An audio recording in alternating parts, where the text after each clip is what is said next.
I was just saying, I just feel like every time we have our conversations together, our vibrations, we just like 10x, and we're like cheesing from ear to ear, and just And like I was so like, much was my joy. smile too big?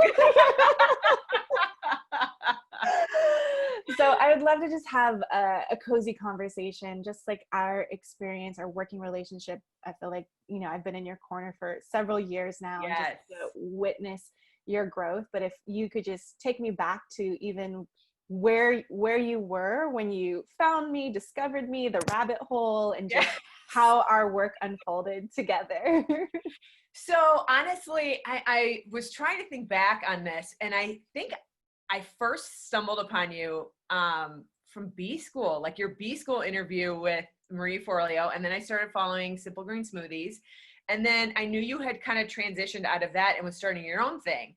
And in 2017, that's when I was launching my book. And I reached out to you. It was just kind of this, I think, like feeling or knowing like I need to reach out to her and see if there's some way that you could help me kind of, at the time I was thinking I wanted to launch a personal brand around the book. And so how best to do that, and kind of your ideas around that. And then it transitioned to like kind of away from the book a bit, and more towards my day job, which is running Vivian Lou. And man, I think we worked together for over 2 years, and you played such a pivotal role in so many like huge transitions for the company. So I feel like, I don't know, I just feel like you were my confidant, and like you helped me navigate some tricky situations and like how to exit out of relationships with grace. And then you always kind of like helped mirror always what I was saying. Like you repeated back to me what I was saying. And I was like, interesting that I said it that way. And this is, you know, our conversations have always just been so enlightening. And I loved working with you because it was not only fun, but I learned so much about how to gracefully operate in business and about myself too, if that makes sense. Yeah.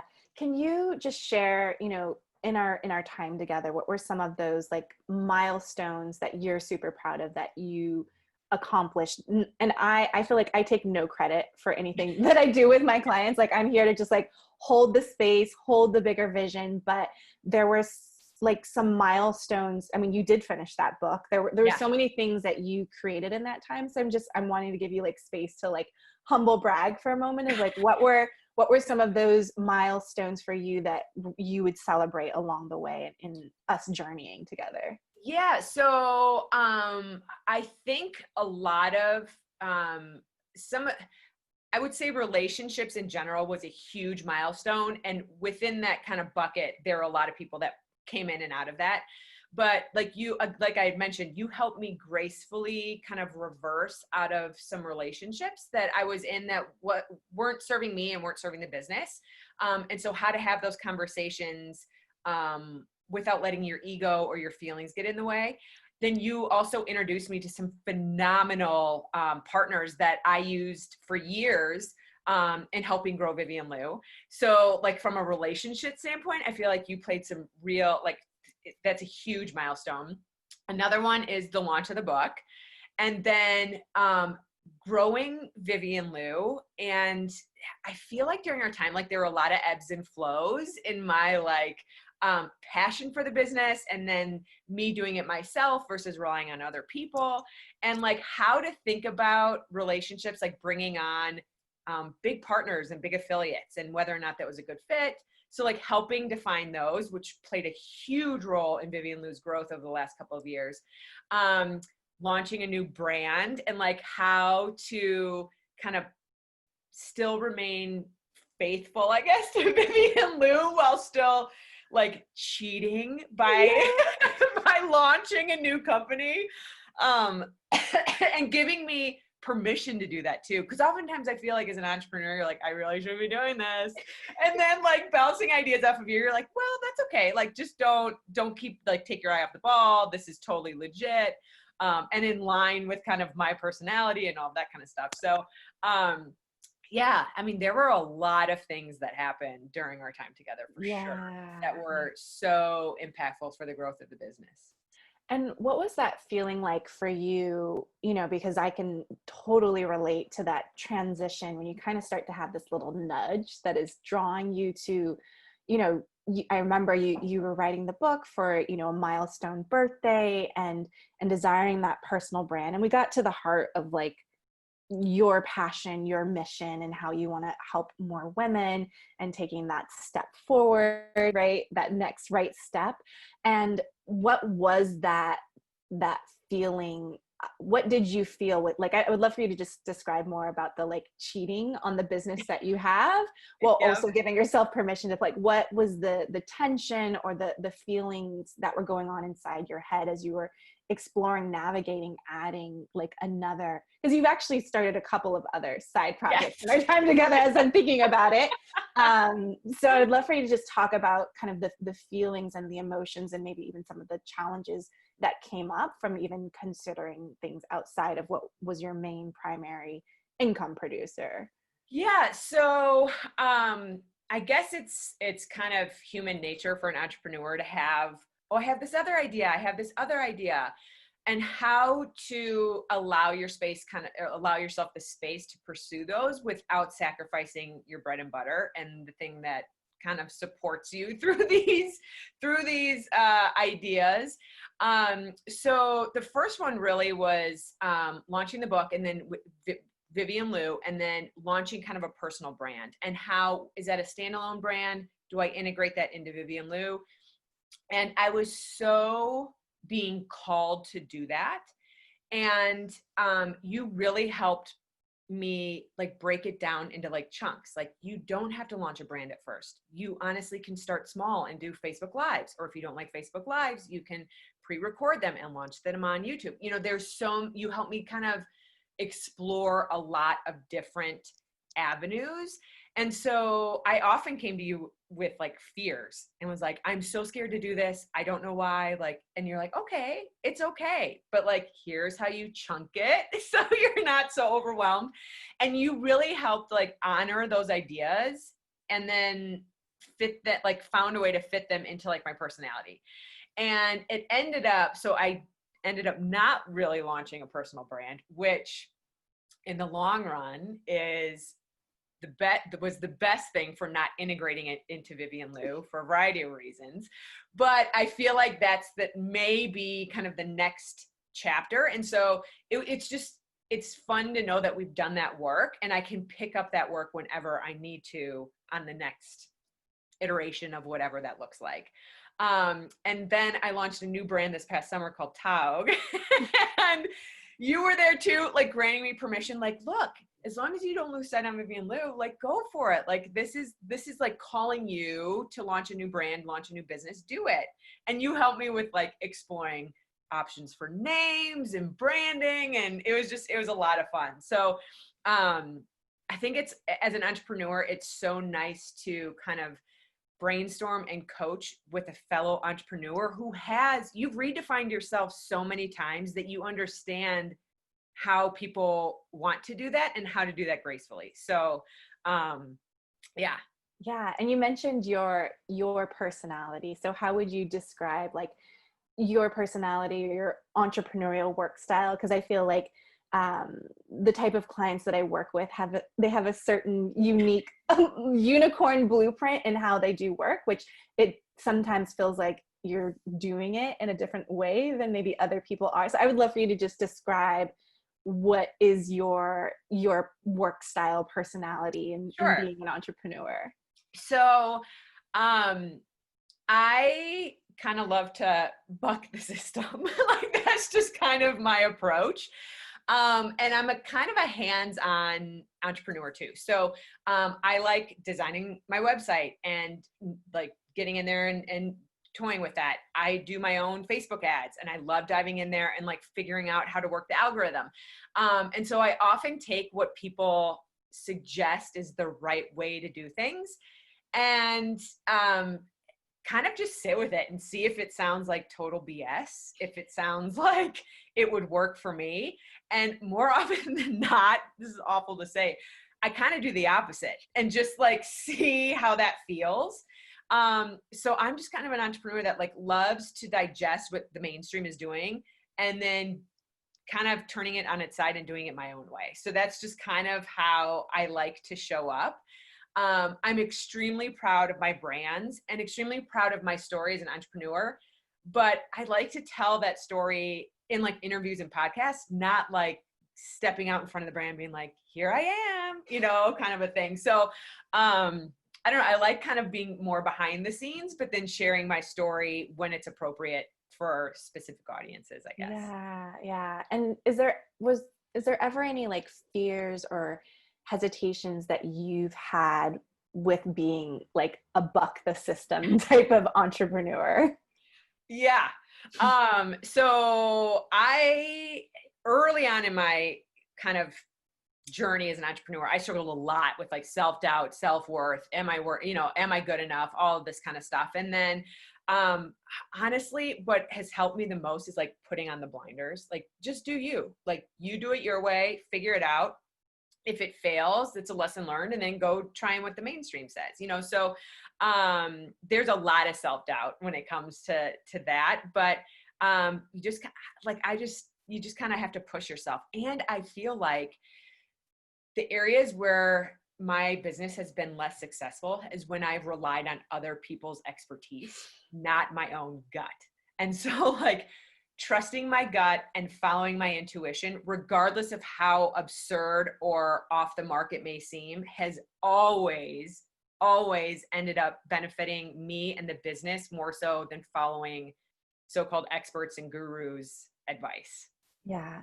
And did you have any hesitations in working with me and kind of, because I know you feel called to work with certain people, and you also have like great people in your corner. You've got like a whole team of amazing resources and support, and just curious if there was any hesitations that may have come up in like having me in your corner as one of those core team members to support you.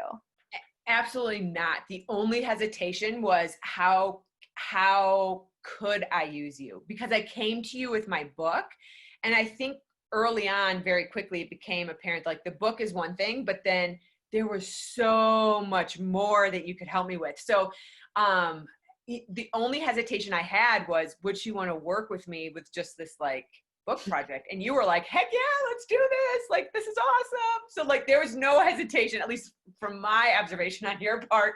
It was like, I just didn't know whether or not you would want to work with me. And so that was it. But honestly, like as soon as it became apparent that I don't know, you just showed up in this very interesting time, and it was just like, I was drawn to you, and there was no hesitation. Yeah. In fact, the only hesitation was, should I reach out? Because I think on your website it said you weren't taking any more clients. Oh yes, I think.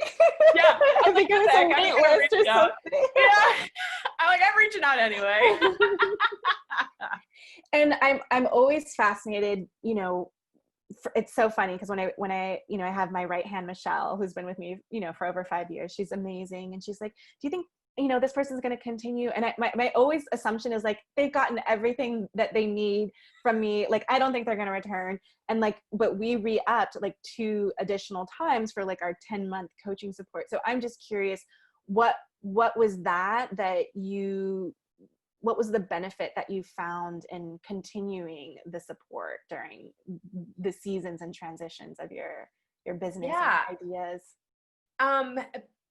I think, honestly, this may sound like super woo-woo, but like I was in like my first big year in Vivian Lou,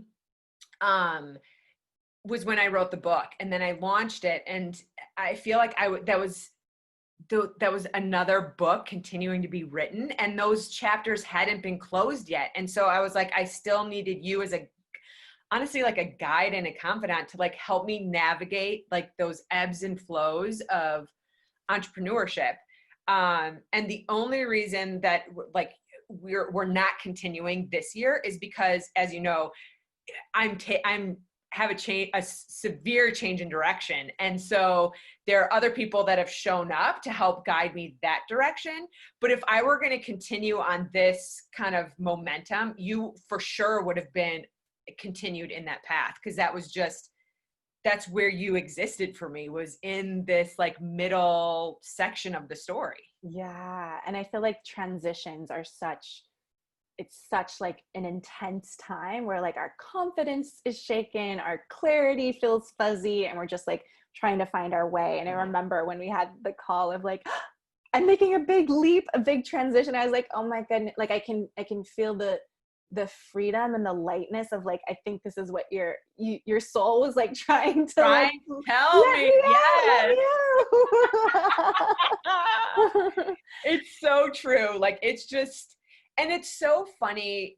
And you and I have talked about this too, but how like players show up in people's story, and you just have to be open to like welcoming them in and out, like as their chapters have come to a close. And it's just like, it's just interesting how people arrive and then kind of just come and go into the story of entrepreneurship, especially in my opinion. So yeah.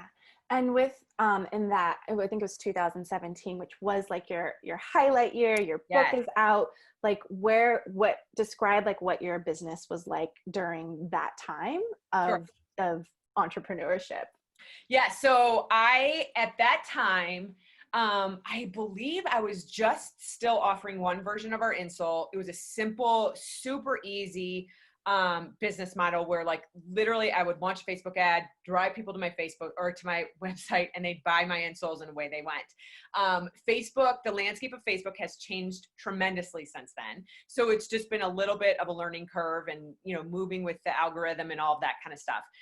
We've since added some additional new insoles and all of that kind of stuff. So back in 2017, I mean, it was just so, it felt so clean, and like, just, it was so easy and simple and fun and all this kind of stuff. And then the book came out, which was really helping to inspire women to take their first step towards whatever their dream is.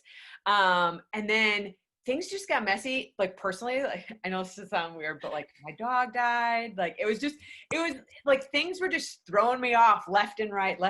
And so like, it was so comforting to have you in my corner to be like, it's okay. Like these things happen. Let's figure this out. Let's get people in. Let's try this agency. You know, it was just like, it was so refreshing to have someone like you in my corner as I navigated all these things. Yeah, I totally feel that. And I remember, you know, we did an in-person retreat with like a small group of other founders, and you were like just giving yourself permission to dream so big. And I just think it's so beautiful, like that it just feels endless, like your capacity to show up and create whatever it is that you want to create, like is able to have that.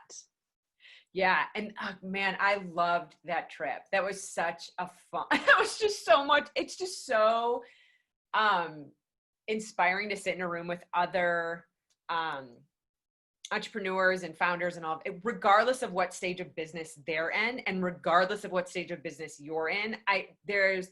I feel like oftentimes when people look at masterminds, they're like, well, she's a lower level than I am. I don't need, and I'm like, no, you don't understand. They don't even have to be in your same niche. They don't have to be at the same level. Like there's so much to gain from just people sitting in a room with a common like purpose and mission. And it's awesome. And to be inspired by other people's dreams too, that when they like speak them out loud, you're like, oh my gosh. Yeah. And I love that you share that, because you have been in group coaching experiences or masterminds where it's like, oh, we're at X figures, you know, we're running 7-figure business this or X figure that, or, you know, we have all of these different external accomplishments. Can you share a little bit more? Because I remember like even in quarterly planning sessions, you know, you would get inspired by something like, wait, what?